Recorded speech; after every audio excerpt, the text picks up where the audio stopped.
It's the Critics Circle with me, Charles Gross, and Leslie Hoban Blake. Tonight, an interview with Jean Lichty, the artistic director of LA Femme Theater Company. Plus, live pop-ups return to Broadway, how we would cast our favorite shows, and what's coming to the theater. Ladies and gentlemen, welcome to the Critics Circle. How are you, Leslie? Oh, Charlie, I'm fine. As you know, it's a year. It's over a year now. I'm fine. I'm vaccinated. Okay. That's good. Vaccinated is very good. But we are a little short on time because we've got so much to talk to you guys about today. So we're going to go straight to our interview. It's our great pleasure today to have with us Jean Lichty, who is the artistic director of LA Femme Theater. And I'm thrilled for many reasons, not the least of which is that she's a female artistic director, if I may sound sexist for a moment. And all the other artistic directors that we've interviewed have been male. And she also has a wonderful track record with plays that have great parts for women, not the least of which is because she's an actress. So, and she's in the current production of Night of the Iguana that she put on as a streamer to celebrate Tennessee Williams' 110th birthday, and is directed by the great Emily Mann. And on that note, I would love to turn this over to Charlie. Yes, my first question is, what prompted you to start this company? I think you started it in 2015.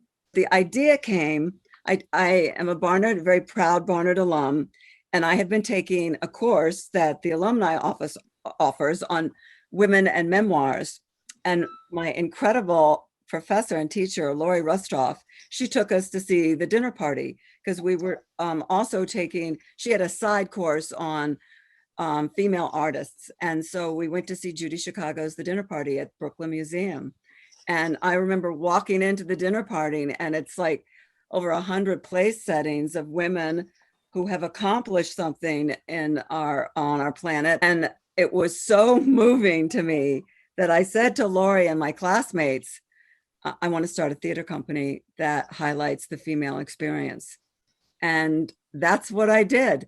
And Austin, who had been my mentor since Bus Stop, since doing Cherie in 2000. This is Austin Pendleton. Austin Pendleton, yes. Who I should say is also in this production. He's also integral to how Night of the Iguana evolved. But Austin said, I think it's a brilliant idea. I will be on your board. And Austin's never agrees to be on people's boards. And so we moved forward, and I had met people through Bus Stop. Bus Stop was a very seminal project in my life. And they also encouraged me and gave me financial funding. And it was kind of a miracle the way it all pulled together. So all of this makes me think about the idea that you're an actress, and your background is in acting, I should say. Absolutely. And as an artistic director, do you find that to be a help? Do you find that to be a hindrance? Is it anything in between? What is the world like for an actor turned artistic director? I think that's a great question, Leslie. And I think, in all honesty, it's somewhere in between. But it has been very difficult, particularly initially, because you're just seen as your projects are seen as vanity projects, to be honest with you. That was initially. Austin Pendleton gave me a lot of validity, and I will be forever grateful to Austin Pendleton. And I don't think that we would have had the success that we had initially if it were not for Austin coming aboard as the director and supporting the theater company. You won a Drama Desk nomination, did you not? But that, I was not in it. That was Rocket to the Moon, and I was not in it. I was just producing. Yes, okay. Yes, well, Jonathan Heddery. Which brings me to my favorite artistic director question. Okay. What do you do? Everything. That's a great question also. And particularly during the pandemic and with Zoom and StreamYard is how we recorded Night of the Iguana, I found I was doing everything. I have never worked so hard in my life. When it's a physical production, you have a production, not only a PSM, production stage manager, and a general manager, but you also have the production manager who handles all the scenery and the set, and they run the production meetings. we didn't have that physical production manager this time in our virtual reality. And so I found that I was doing everything. I had a great team, mind you. I absolutely respect all the work that they did, but I was constantly making sure that things had to get done. And if they didn't get done, sometimes I just did them. And I guess my question should have been, what don't you do? Well, okay, fine. Some of the financials, I'm not, I don't have a great business background. So some of those I really do let the general manager take over. But I remember seeing Oprah Winfrey interviewed, and she said one of the first things she did when she started her company is that she made sure that she signed every check. And if she didn't sign every check, she wanted to know what it was all about. So I don't sign every check, but I ask many questions about those checks and who they're addressed to and why, if I don't know. What made you decide on this wonderful Tennessee Williams play?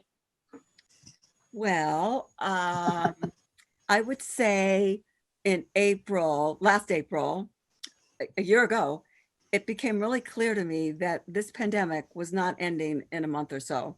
We had a Red Devil, another wonderful Tennessee Williams play, but one of his later plays, pretty controversial, the Red Devil Battery Sign, that was scheduled to— I've seen that. There was one production of it. I did get to see it off Broadway. The one with Elizabeth Ashley? Wow, well, I would love, well, that I know. one, Well, I'm old, I used to go to everything. I'm old. that's a bastardized version of it. That doesn't have the music, that doesn't have the dancing. This was really, Tennessee Williams had never done anything like this. And we were very excited about it. We had a great space, the Linney at the Signature, with Austin directing, and we were going to do the whole shamil. We all felt that the theaters would be open by the end of the spring.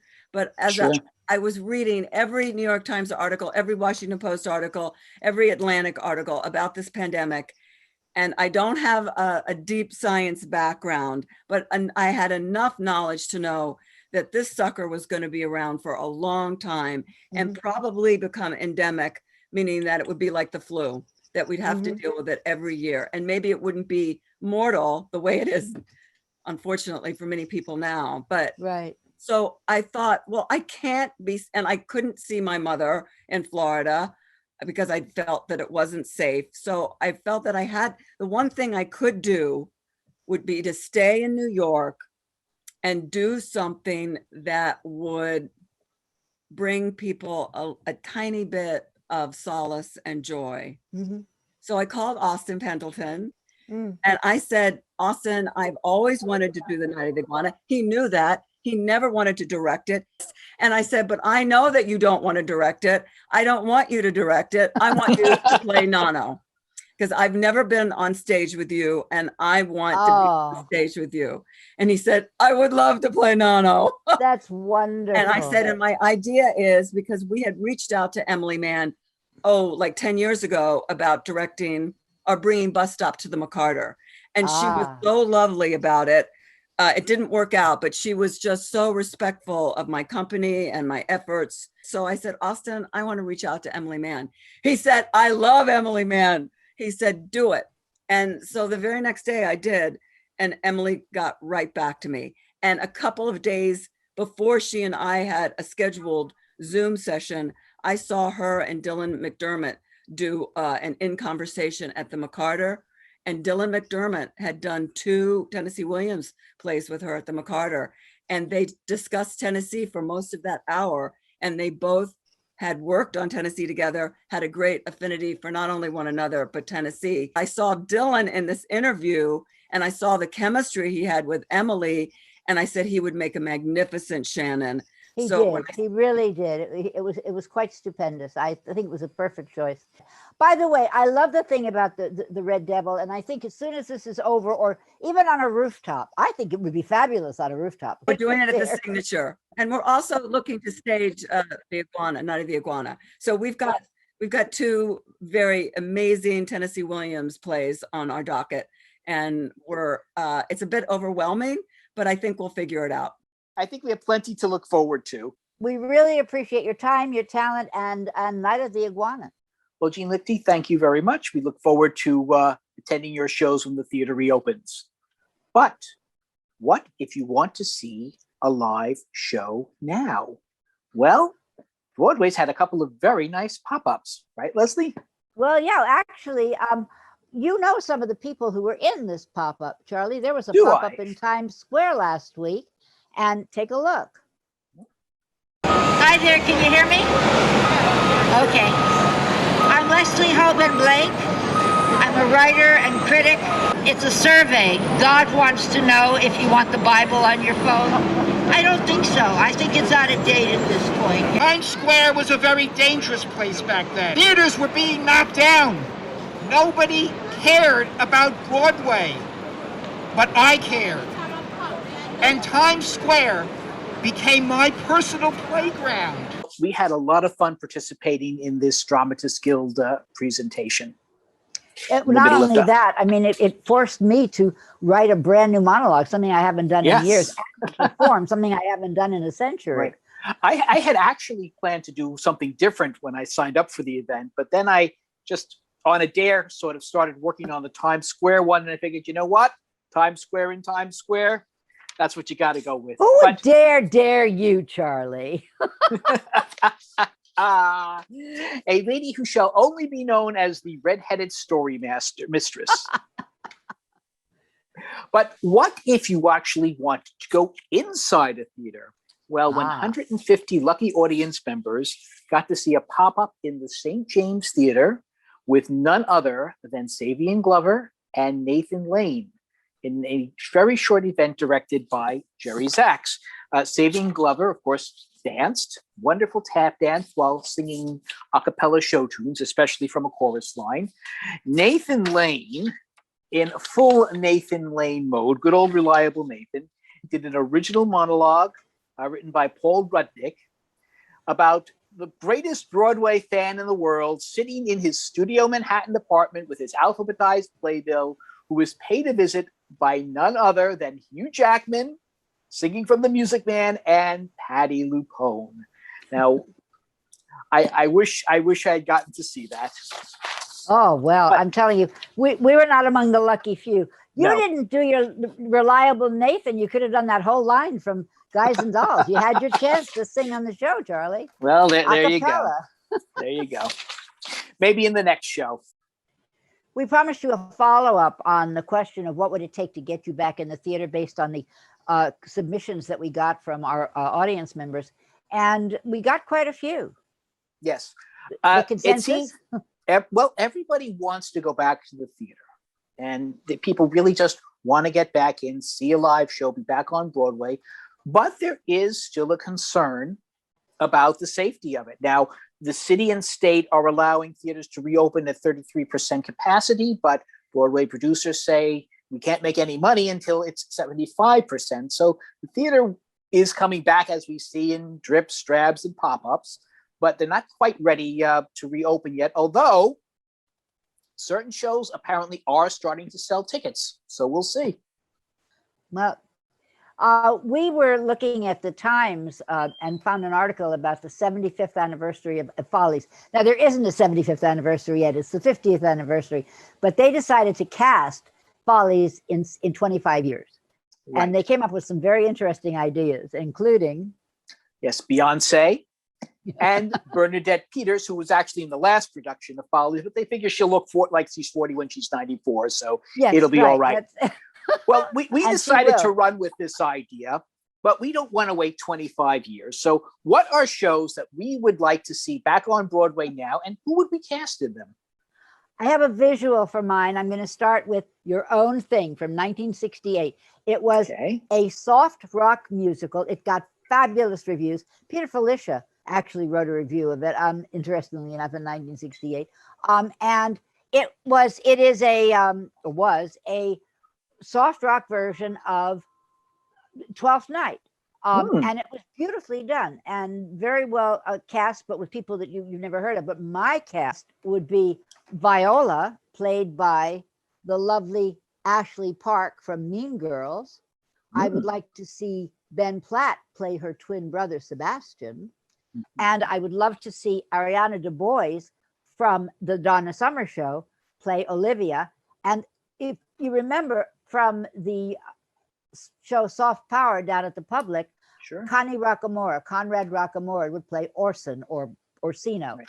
In this particular show, Sebastian and Viola are singers on a cruise line. They have a duo. It's very cute. It really is. And I think it would be very nicely done. Never done on Broadway.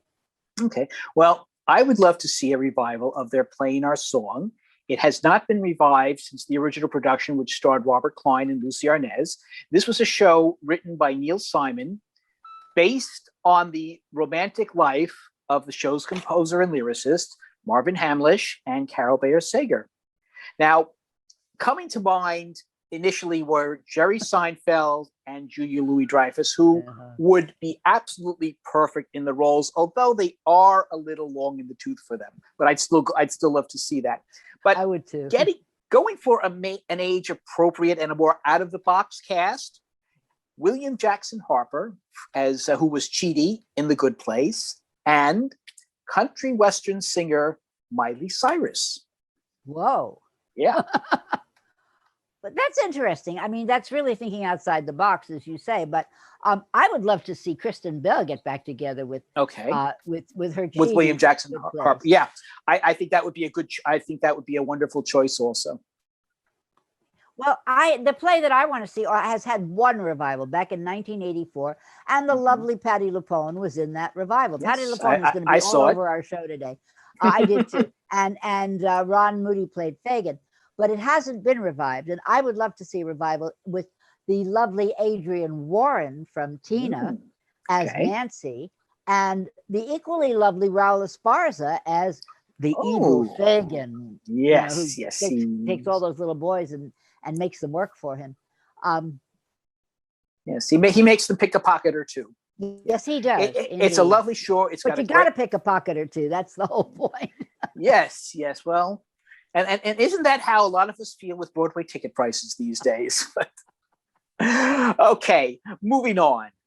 Every actress, with the exception of Carol Channing, has played either Mame or Vera in the musical Mame. Yet, it's only had the original production with Angela Lansbury and the revival with Angela Lansbury. But since every actress has played these roles, maybe we need to bring in a few actors. So here are my choices. Charles Busch as Mame and Harvey Fierstein as Vera, because let's face it, who else could sing that role as low as B. Arthur?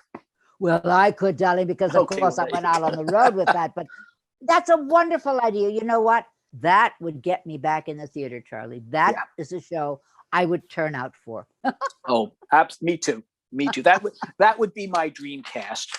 But what shows are actually coming back to the theater? Now, there were so many wonderful shows that were planning to open on Broadway before the pandemic. Unfortunately, a few of them will not be joining us, but we found out which ones will be. First off, a revival of Paula Vogel's How I Learned to Drive with its original cast, David Morse and Mary Louise Parker.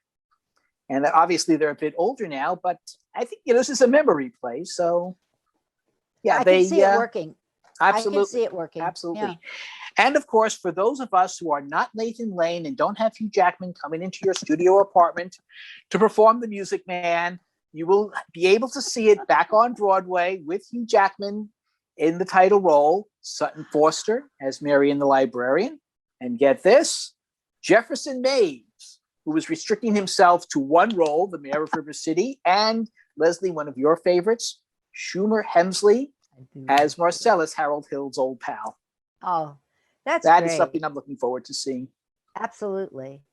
I want to get you want to get Hugh Jackman out of Nathan's apartment.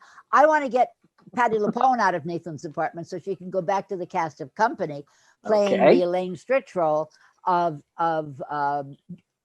Joanne and singing Ladies Who Lunch. But that's going to be something. I know, but this is a show where they've done gender reversal on the roles. And so it's a female Bobby playing so it changes the dynamic just a bit about not wanting to get married and, Right. what it might mean. But we still get Patti LuPone. And by the way, Bobby is played by the incredibly lovely Katrina Lenk, who won the Tony for The Band's Visit, yes. and then the incredible Miss LuPone. I can't wait. I just can't wait Yeah. for that. Yeah, now In that's going to be very exciting. I know. In addition, we missed the Lehman trilogy, which stars a trio of British greats, Simon Russell Beale, Adam Godley, and Ben Miles, directed by Sam Mendes.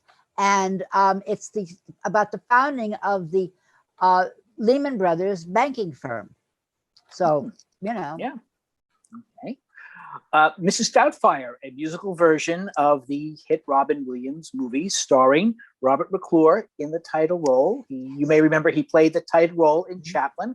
I guess he only plays title roles, but if the musical is anywhere as good as he was in Charlie's Aunt also. That's true. And if the musical is anywhere nearly as good as the movie, it should be something very special. Now, here is an interesting one. If you can't get enough of the royal family, if Harry and Meghan just aren't enough for you, don't do it for you, well, there is always Diana, a musical based on the life of, yes, Princess Diana. But what is really interesting about this show is that roughly 2 months before it opens on Broadway, it is going to be broadcast on Netflix. And so we will see, will people come to see a live show that they've already seen on television? Let's hope so. This is an old question. There were other times earlier where things were done like that. And now it's very strange because people are now used to sitting in their living room and seeing everything. So I really wonder. And whether it's Diana that could bring them out, I don't know. But I've been begging for this play to come back. I've shown this thing now a dozen times. Oh, yes. Flying Over Sunset, James Lapine. This is Cary Grant, and this is Aldous Huxley, and the lady over here is Claire Booth Luce. 3 real life famous people, all of whom used LSD, hence the word flying in the title. But you had me at James Lapine. I want to see this play. It's a play with music. I don't know if it's a musical. It is a musical. It's a musical. It says music and lyrics, so I assume it's a musical. I didn't even know that. But I really want to see how they interact and what the hell they had in common, if anything. And then my next play on that is Tony Kushner's musical. You never thought you'd hear those 2 words in the same sentence, Tony Kushner and musical. Well, he wrote the book.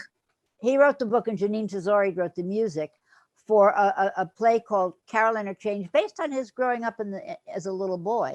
And he grew up in the South, strangely enough. And they had a maid who was in charge of the house who told him that any money that she found in his pockets belonged to her. That's basically the story, but it's so much bigger than that. That was actually the parents in the play. It was the parents who created that role. And if the change was in his pockets in the laundry. Right. But the big thing about this particular production is Sharon D. Clarke, whom American audiences will only know from Doctor Who on television, but who played the Killer Queen in We Will Rock You. I saw her in 1995 on stage in the West End. And when she hits the Broadway stage, she is going to blow the roof off. She is a powerhouse. So I can't wait to see her. And it's certainly a powerhouse role. I think she's already won an Olivier for it in London. So okay. Also coming back, Sing Street, which we saw at New York Theatre Workshop. This is by several of the creators of Once have been involved in this, and it's staging and production-wise, it is very reminiscent of Once, and something that I think we desperately need, a Neil Simon comedy. And this is Plaza Street. I believe it will be the first revival. These are three separate plays set in the same suite at the Plaza Hotel. And we are getting Neil Simon veteran Matthew Broderick and his lovely bride, Sarah Jessica Parker, who will be playing the roles in all 3 of the plays. You do realize you've had 2 Neil Simon shows, one that you wanted to cast and one that's coming back. So yes, you're on a Neil Simon. Well, you're on a Neil Simon. You know, we've had a lot of tears over the last year. I think we need some laughter, and who better than Neil Simon? Well, there you go. My last ones again. One of them is 6. On March 12th, when the theater closed, again with the royal family. On March 12th, again with the royal family. Only this royal family is Henry VIII. On March 12th, we were scheduled to see the musical Six, about the six wives of Henry VIII. It's a musical. They're all based. It's a rock musical. They're all dressed in little short costumes. It's got a lot of advance notice, and then it never happened. So I want to see it. There was a lot of good word of mouth about it. I'm really looking forward to it. And there's been a television commercial for it with a song called Unbreakable. My final show is that one with all those lovely naked baseball players. There you I go. want to see the naked baseball players. Jesse Tyler Ferguson does not get naked. Everybody else does. I'm sorry. I just have a thing about naked baseball players. What can I say? And while we're waiting for these shows to open, we can see the musical of musicals, which will be streamed between April 18th and April 21st. It is a fundraiser for one of our favorite theaters, New York. Get the cast: Patti LuPone, can't get enough of Patti for this show, Audra McDonald, Matthew Broderick, Chita Rivera, Hillary Clinton. Can you say Patti LuPone just one more time? Because she's Patti only been LuPone. said- Okay. Patti LuPone. It's like Forbidden Broadway. You can't do it without Patti LuPone. We also have something at the Irish Rep, something brand new. It's a film version of something called The Accidental Star. It's a one-man show extolling the virtues of and performed by our very favorite John Cullum. That'll be from April 8th to the 17th. I'm sure they'll show it again. I'm sure it'll be on demand. I don't know if it's a musical, but I don't know if it's a benefit, but they are selling tickets. All right. And finally, very quickly, a shout out to the Seeing Place Theater, which recently did a Zoom version of Lynn Nottish's Pulitzer Prize winning Sweat. And I just want to say we're going to watch this after the Oscars. I hope that Viola Davis and thereby Ma Rainey won last night. Yes. Okay. And we hope to see you next time in the critic circle. And I realize Hugh Jackman's been cooped up too. He's lonely, he's needy, and he wants to be back in a theater as much as I want to see him in one, because he asks me, "Can I sing You Got Trouble from the Music Man for you?" And I'm dumbstruck, I'm floored, and I say, "But I don't even have a piano." And he says, "It's fine, I brought my boombox." And he puts the boombox on my couch, right next to the 5 almost empty cereal boxes and the towel, which is hiding the duct tape, which is holding the cushion together. And he asks, "Do you know the show?" And I try not to act offended. I just get my playbill from the Craig Bierko revival and my playbill from when Robert Sean Leonard took over, and my original Cats CD with Robert Preston, and my DVD of the movie, and my other DVD of the Matthew Broderick, Kristen Chenoweth TV version, and my high school yearbook with a photo of me in the drama club waiting for the Wells Fargo wagon.